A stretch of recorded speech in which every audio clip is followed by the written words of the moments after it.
Sementara itu, peningkatan kunjungan wisatawan ke Bali menyuburkan pertumbuhan akomodasi pariwisata seperti villa. Sayangnya banyak villa belum berizin yang tentunya sangat merugikan pemerintah karena akan kehilangan sumber pendapatan daerah, industri pariwisata, dan sektor keamanan. Sektor pariwisata Bali saat ini berkembang pesat.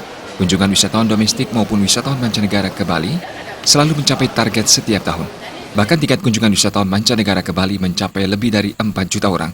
Pesatnya perkembangan pariwisata Bali menarik investor untuk menanamkan modal di sektor pariwisata dengan membangun hotel dan villa. Villa menjamur di Bali, khususnya Kabupaten Badung.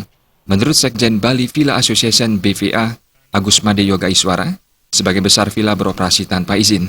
Pemilik villa saat ini bukan hanya investor, tapi juga warga setempat yang menggeluti bisnis pariwisata. Yoga Iswara mengajak para pemilik villa yang belum berizin untuk segera mengurus perizinannya.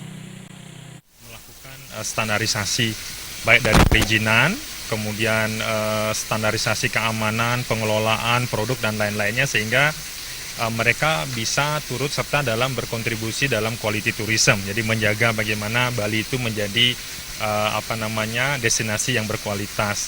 Namun ada juga beberapa yang kita sayangkan yang memang sengaja hanya mengambil kepentingan bisnis saja. Jadi dia tidak memikirkan aspek dari perizinan, kemudian aspek dari standarisasinya, keamanan, pengelolaan. Nah, jika terjadi hal-hal yang tidak diinginkan, sehingga yang jelas itu tidak hanya mencoreng desa atau tempat tersebut, bahkan ini akan memberikan black campaign secara keseluruhan destinasi yang ada di Bali.